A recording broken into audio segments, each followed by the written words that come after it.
नमस्कार, मैं हूं श्वेता झा। आप देख रहे हैं 7 बजे 7 सवाल। सलक्यारा टनल में पिछले 17 दिनों से चल रहा ऑपरेशन अब कामयाबी के करीब है। 41 मजदूरों को बचाने में जी जान से जुटे बचाव दल के लोग किसी भी क्षण मजदूरों को लेकर बाहर आ सकते हैं।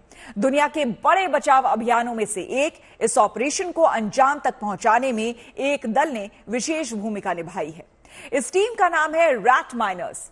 एक छोटी सी जगह में जान को जोखिम में डालकर मजदूरों को बचाने का करिश्मा रैट माइनर्स की टीम ने ही दिखाया है। ऐसे में हमारे आज के 7 सवाल इसी ऑपरेशन से जुड़े होंगे और हमारा पहला सवाल इसी से जुड़ा है। तो आज का हमारा पहला सवाल है कि रेस्क्यू ऑपरेशन में रैट माइनर्स कितना बड़ा रोल निभा रहे हैं। दरअसल रैट माइनर्स चूहे के बिल जैसी संरचना में घुसकर काम करते हैं, इसलिए उन्हें रैट होल माइनर्स कहा जाता है। रैट माइनर्स की टीम ने महज 24 घंटे के अंदर ही करीब 10 मीटर की खुदाई कर डाली, जो कि काबिले तारीफ है।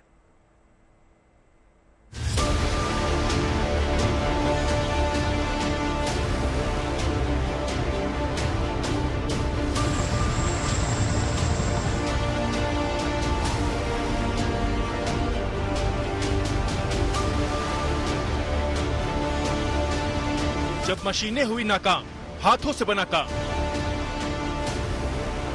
पुरातन पद्धति से मिशन जिंदगी में विजय। रेस्क्यू ऑपरेशन में रैट माइनर्स बने देवदूत। जोखिम वाले मिशन में सफलता का मंगल।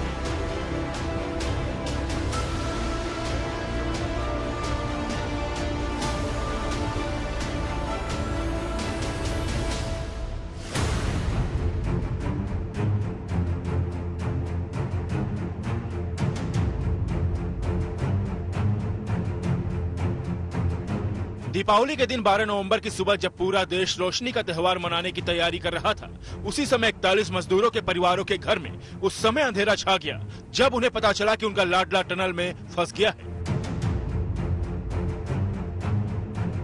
17 दिन यानी 400 से ज्यादा घंटे से उत्तरकाशी के एक टनल में ये मजदूर जिंदगी और मौत के एक बेहद बारीक धागे पर झूल रहे थे। सरकार ने मजदूरों को निकालने के लिए एड़ी चोटी का जोर लगा दिया। अत्याधुनिक अमेरिकी ऑगर मशीन मंगवाई गई।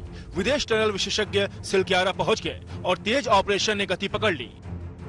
लेकिन 60 मीटर के मलबे के पहाड़ के सीने में सुराख करने के आखिरी चरण में मशीन पस्त पड़ गई। इसके बाद बुलाया गया रेस्क्यू मिशन के असली हीरो रैट होल माइनर्स को। रैट माइनर्स के टेक्नोलॉजी आप सिंपल समझ सकते हैं कि एक व्यक्ति पाइप में से थोड़ा सा निकलेगा, he will just get his hand out and बाकी आसपास का जो मलबा है उसको साफ करने की कोशिश करेगा और वो मलबा नीचे गिरता जाएगा। हो सकता है जितना होगा उससे ऊपर का भी गिरेगा, लेकिन उनको एक आइडिया हो जाएगा कि इसके आगे कुछ ऐसी मेटल के ऑब्जेक्ट, कोई रोड्स, कोई पाइप्स, कुछ ऐसी चीज तो नहीं है। रेस्क्यू ऑपरेशन में रैट माइनर्स देवदूत साबित हुए। जब भारी भरकम ऑगर मशीन फेल हो गई तो रैट माइनर्स ने अपने कौशल से कामयाबी की उम्मीद बांध दी। महज एक दिन पहले यानी सोमवार को रैट माइनर्स की टीम ने काम शुरू किया और नतीजा सामने है। फावड़ा लेके जाएंगे छोटा सा, जिसके लिए एक ठेली की जरूरत पड़ेगी। ठेली के उससे मतलब तसले में रख के उसका मिट्टी आएगी बाहर निकलने के लिए। कितना बड़ा तसला रहता होगा वो, कोई आइडिया क्या? 14 इंच का। 14 इंच का? हाँ जी, 12 इंच का चलेगा। अच्छा, मतलब 800 का लाइन है। हाँ। इसलिए कोई बड़ा पाइप होता तो मतलब बड़ा तसला ले जा सकते। तो रैट माइनर्स किसी सुरंग से ठीक उसी तरह से काम करते हैं जिस तरह से किसी बिल में चूहे, इसलिए इन्हें रैट माइनर्स कहते हैं। ये बेहद संकरित सुराखों से खदानों में दाखिल होते हैं और वहाँ पर अपने हाथों से खुदाई करते हैं और मलबे को हाथों से बाहर निकालते हैं। इसके लिए वो छेनी, हथौड़ी जैसे देसी और मामूली औजार अपने साथ रखते हैं। तो आदमी हम पहले जाएंगे, जो तसला भर के ट्रॉली पे रखेंगे, ठीक है, बाकी 4 जने खींचेंगे। अच्छा। वो थकेंगे, फिर हम लोग 2 जाएंगे, अल्टरनेट करके जाएंगे। सिलक्यारा टनल में 41 सांसों की सलामती वाले अभियान में भी 800 mm की पाइप के अंदर भी रैट माइनर्स की टीम बारी बारी पहुंची और जैसे बिल में चूहे काम करते हैं ठीक उसी तरह पाइप में घुसकर उन्होंने सुरंग से मलबा निकालने का काम किया। जैसे स्मॉल ड्रिलिंग बिट्स जैसे हम लोग दीवारों में छेद करते हैं, इस तरह के जो होता है उस तरह के बिट अरेंजमेंट्स के साथ ड्रिलिंग छोटी रिग्स के साथ उसके साथ काम किया जाता है। उससे ड्रिल किया जाता है, उसको मैनुअली एक्सकेवेट किया जाता है और फिर इसको इसके थ्रू पाइप के थ्रू ये पुश बैक कर रहे हैं। तो इसमें जो 2 टीम बनाई गई है, 6-6 लोगों की टीम है, वो यही कर रहे हैं कि 2 लोग पुश कर रहे हैं, आगे जाके एक आदमी बिट से ड्रिलिंग कर रहा है। ये काम अपने आप में बेहद जोखिम भरा है, क्योंकि जगह संकरी होने की वजह से वहाँ उन्हें सांस लेने में परेशानी हो सकती है और अंदर भी काफी खतरा मौजूद रहता है। इस रेस्क्यू ऑपरेशन में रैट माइनर्स की एंट्री कल हुई है और एक दिन के भीतर ही उन्होंने करीब 10 से 12 मीटर की खुदाई अपने हाथों से कर दी। ड्रिफ्ट में हम फ्रेम्स बनाते हैं और थोड़ी खुदाई होती है, फिर आगे बढ़ते हैं, फिर ड्रिफ्ट में एक फ्रेम बनाते हैं, फिर आगे बढ़ते हैं ताकि मक ऊपर से ना गिरे। ऐसे करके बड़ा आहिस्ता आहिस्ता से उसका प्रोग्रेस होगा। उसमें प्रोग्रेस स्लो हो जाता है, लेकिन वो हम मानते हैं कि वो स्लो प्रोग्रेस है, लेकिन श्योर प्रोग्रेस है, क्योंकि सालों साल, हजारों साल जब से माइनिंग जहां भी हुआ है, खुदाई जहां भी हुई है, यही टेक्निक का इस्तेमाल किया गया है। तो लास्ट के जो 8-10 मीटर या 12 मीटर के करीब होंगे, हम इसी का इस्तेमाल करना चाहेंगे। सामान्य रूप से रैट होल माइनिंग कोयले और अन्य प्राकृतिक खनिजों को निकालने के लिए किया जाता है। मेघालय के ईस्ट जैंतिया हिल्स पर तो कोयले की खदानों को कोयला निकालने के लिए अवैध रूप से इसका इस्तेमाल किया जाता है। इन खदानों में रैट माइनिंग करने वाले मजदूर बिना किसी सुरक्षा उपकरणों को पहने अपनी जान हथेली पर रखकर इन सुरंगों में दाखिल होते हैं। कई बार तो जोखिम भरे इस माइनिंग ऑपरेशन में उन्हें जान से भी हाथ धोना पड़ता है, लेकिन इसके बाद भी वो रैट माइनिंग का काम नहीं छोड़ते। अंदर तक ले जाते हो? ये अभी 150-100 ऐसे ही क्या मतलब फिट अंदर में। नहीं, अभी काम करोगे हाँ। जाके तो कितना अंदर काम मिलेगा तुमको? अभी हाँ। अभी हमें 150 जैसा।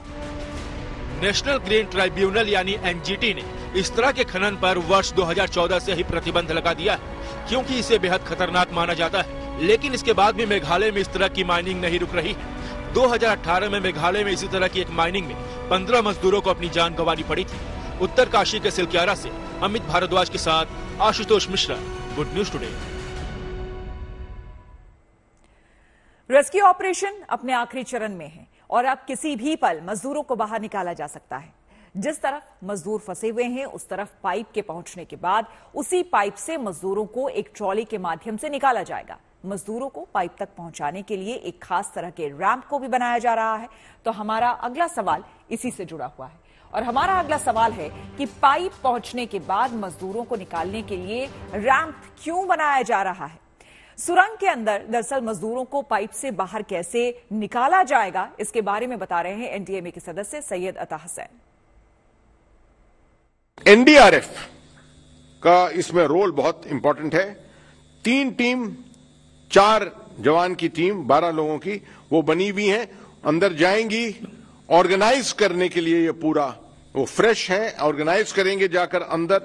एसडीआरएफ एनडीआरएफ को सपोर्ट देगी।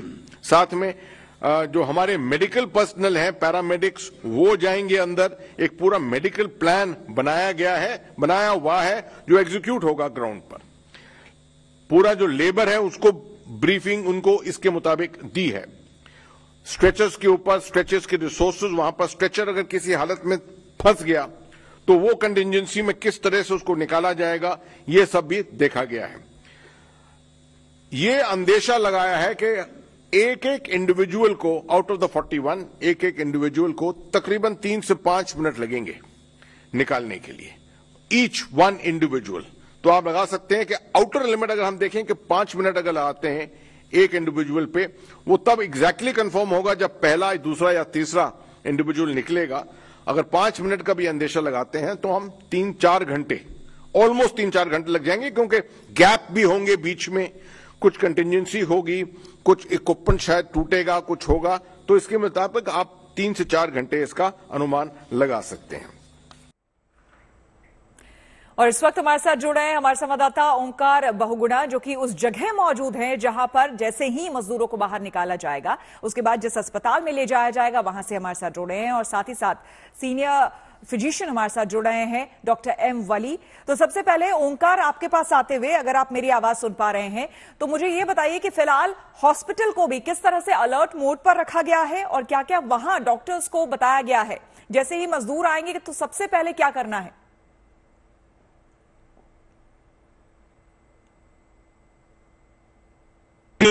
कर लिया जाएगा। से उसके बाद हम चिन्यालीसौड़ सामुदायिक स्वास्थ्य केंद्र के पास खड़े हैं और ये वही स्थान है जहां 41 मजदूरों को शिफ्ट किया जाएगा और यहाँ पर जो है ऑब्जर्वेशन में करीब 10 से 12 घंटे यहाँ पर रखा जाएगा। यहाँ पर तमाम संयंत्र लगाए गए हैं जिसमें ईसीजी, पैथोलॉजी इत्यादि तक यहाँ पर जो है स्थापित की गई है। साथ में डॉक्टर, विशेषज्ञ डॉक्टरों की टीम भी यहाँ पर जो है तैनात की गई है।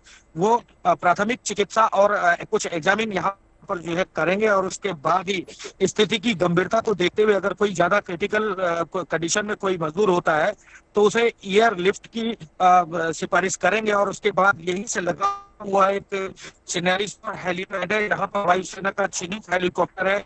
साथ में नागरिक उड्डयन मंत्रालय उत्तराखंड सरकार के 2 हेलीकॉप्टर भी यहाँ पे रखे हुए हैं जिनके द्वारा एयरलिफ्ट किए जाने की बात भी सूत्रों के द्वारा बताई जा रही है। श्वेता जी बिल्कुल, मैं आऊंगी आपके पास और जानकारी लेने के लिए, लेकिन इस बीच आपको बता दें कि टनल से मजदूरों को सुरक्षित निकालने के बाद उनके सेहत की सलामती को लेकर कई इंतजाम किए गए हैं। मजदूरों के लिए सभी जीवन रक्षक सुविधाओं से युक्त 41 एम्बुलेंस रेडी है। सुरंग के अंदर डॉक्टर और पैरामेडिक्स मौजूद हैं और कहा जा रहा है कि वहां पर प्राथमिक इलाज के बाद उन्हें चिन्यालीसौड़ के अस्पताल में भर्ती कराया जाएगा। तो हमारा अगला और चौथा सवाल इसी से जुड़ा हुआ। हमारा जो अगला सवाल है वो ये है कि टनल से निकालने के बाद मजदूरों के लिए क्या इंतजाम किए गए हैं। इसके बारे में ज्यादा जानकारी दे रहे हैं हमारे संवाददाता। इस वक्त हम मौजूद हैं चिन्यालीसौड़ सामुदायिक स्वास्थ्य केंद्र पर। यही वो स्वास्थ्य केंद्र है जहां पर जो है 41 मजदूरों को शिफ्ट किया जाना है और यहीं पर उनका प्राथमिक उपचार होगा। आप देख सकते हैं किस तरीके से जो है अलर्ट मोड पर इस सामुदायिक स्वास्थ्य केंद्र को रखा गया है। सामुदायिक स्वास्थ्य केंद्र चिन्यालीसौड़ के रूप में ये जाना जाता है। यहाँ पर ये देखिए पैरामिलिट्री फोर्स में ये आईटीबीपी के जवानों को यहाँ पर तैनात किया गया है। आईटीबीपी के जवानों की तैनाती इसलिए कि यहाँ पर कोई क्राउड अंदर इंटर न कर पाए, इस बात का ध्यान रखा गया है। यहाँ पर तमाम जो चिकित्सक हैं उनकी टीम जो है तैनात है, जो कि 41 मजदूर जो फंसे हुए टनल के अंदर थे उनका चिकित्सकीय उपचार यहाँ पर किया जाना है प्राथमिक, और उसके बाद इन्हें एयरलिफ्ट करने की बात भी सूत्रों के माध्यम से सामने आई है। डॉक्टर एम वली हमारे साथ सीनियर फिजिशियन जुड़े हुए हैं। डॉक्टर साहब, यहां पर सबसे पहले तो आपसे ये समझना चाहूंगी, अभी हर कोई अंदेशा लगा रहा है कि क्या होगा क्या नहीं होगा, लेकिन 16 दिनों तक 41 मजदूर जिस तरह से एक टनल के अंदर रहे हैं, तो सबसे पहले तो आपसे जानना चाहूंगी कि ऐसे में किसी की मना स्थिति क्या रह सकती है, और सबसे पहले अगर जांच का विषय है तो किस तरह के जांच उनके लिए सबसे पहले किए जाने जरूरी हैं? बिल्कुल, ये एक बहुत ही जैसे जैसे टाइम आगे बढ़ रहा है वो मना स्थिति और मानसिक स्थिति दोनों बहुत ज्यादा तेजी से डिटेरियोरेट करती हैं, क्योंकि दोपहर से हम 2 बजे से करीब करीब ये सुन रहे हैं कि इस अभियान की ऑलमोस्ट सफलता पूरी हो चुकी है। लेकिन उस समय और इस समय के बीच में जब वो मजदूर निकाले जाएंगे तो सडनली उनको ये लगेगा कि हम कोई और दुविधा में न फंस जाएं। एक तो टेरर, एक तरह का डर, खौफ होगा, टेरर नहीं होगा, खौफ होगा, वो असमंजस्य की स्थिति बनी होगी, और उनकी नींद जो पूरी नहीं हुई है टनल में उसकी वजह से भी जो ब्रेन के अंदर रेजिडुअल इफेक्ट होगा वो होगा। मना स्थिति की जब आप बात कर रहे हैं तो घबराहट, हार्ट बीट का बढ़ जाना और बेचैनी का होना, इनसिक्योरिटी की एक फीलिंग डेवलप होती है उसका होना, और जो पतले रास्ते से उनको नेगोशिएट करके लाया जाएगा उसकी वजह से भी उनको फ्रिक्शन रिलेटेड या उसमें कोई और भी ट्रॉमा हो सकता है, फिजिकल माइल्ड ट्रॉमा। तो इसके लिए सब रिहर्स किया जा रहा है। मैं यही कहना चाहूंगा कि इतना टाइम जो लगा है ये मजदूरों की जान बचाने में पॉजिटिव साबित होगा, क्योंकि हमारी रेस्क्यू टीम को पूरी रिहर्सल करने का मौका मिल गया है। और इस अभियान में सबसे बड़ी पूरी दुनिया के लिए भी ये सीख है कि इस तरह के ऑपरेशंस को कैसे किया जाए, क्योंकि अभी तक ऐसी कोई मिसाल नहीं मिली है। जो कोलैप्सेस होते हैं उसमें सारे मजदूर दब के मर जाते हैं, लेकिन ये कोई ना कोई वजह रही है कि हमारे मजदूर सेफ है, साउंड है और जिंदा हैं, और हमको उनकी खबरें आ रही हैं किसी हद तक उनसे कम्युनिकेशन भी है, किसी हद तक उनको खाना और पानी भी जा रहा है। तो इसके भी इफेक्ट बड़ी उपलब्धि के तौर पर हम इसे देख सकते हैं कि देखिए अब तक सब अच्छी ही खबरें, पॉजिटिव खबरें ही हम तक पहुंच रही है और बहुत जल्द मजदूर भी बाहर आ जाए, यही सभी दुआ कर रहे हैं। देखिए 17 दिनों तक चले इस बड़े रेस्क्यू ऑपरेशन में कई तरीके आजमाए गए हैं। सुरंग में हॉरिजॉन्टल ड्रिलिंग और वर्टिकल ड्रिलिंग की गई है। अमेरिकी ऑगर मशीन को बचाव अभियान में लगाया गया। रेस्क्यू ऑपरेशन में किसी तरह की जल्दबाजी नहीं की गई, लेकिन इसके बाद भी रेस्क्यू टीम को ऑपरेशन के दौरान की कई तरह की अड़चनों का सामना करना पड़ा। तो हमारा अगला और चौथा सवाल इसी से जुड़ा है। हमारा अगला सवाल है कि रेस्क्यू ऑपरेशन में बार बार आई रुकावटों से कैसे निपटी टीम। दरअसल बुलंद हौसले और कभी हार ना मानने की जिद ने न केवल रेस्क्यू टीम बल्कि फंसे मजदूरों और परिवार वालों का भी मनोबल बढ़ाया है और रखा है। मजदूरों के बाहर आने की खबर के बाद मजदूरों के परिवार वाले बेहद खुश हैं। क्या कुछ कहना है उनका, सुनिए। हमारा यहाँ पे काम था, जो टनल थी उस टनल को हमको कंसोलिडेट करते हुए आगे टनल के अंदर आगे निकलना था और जितना भी पाइप उसके अंदर जारी 800 mm डाई की जो पाइप जारी थी उसका कोएफिशिएंट ऑफ फ्रिक्शन रिड्यूस करना था from the pipe to the muck, जो उसके ऊपर वहाँ पे रॉक और सॉइल कंसोलिडेशन के बाद में उसका एक हमारे को एक कोएफिशिएंट रिड्यूस करना था ताकि जब हम पाइप पुश करें तो उनके बीच में फ्रिक्शन ना हो। जैसी फ्रिक्शन होगी तो हो सकता है कि कुछ पाइप बेंड होने का चक्कर हो सकता था या फिर पावर प्रेशर ज्यादा लग सकता था जब हम पाइप जैकिंग कर रहे हैं और उससे मोटर डैमेज हो सकती थी। तो हमने उनके कंस्ट्रक्शन केमिकल्स प्रोवाइड करा थे। जिस तरह से आपने देखा है कि पिछले 17 दिनों से यहाँ पर जो है आदरणीय प्रधानमंत्री नरेंद्र मोदी जी की बारीकी से जो है लगातार माननीय मुख्यमंत्री जी से फोन पर वार्ता हो रही थी और यहाँ पर टनल का जो विस्तृत रिपोर्ट है वो उनसे ले रहे थे। और जी मोदी है तो मुमकिन है, मोदी है तो मुमकिन है, मोदी है तो मुमकिन है।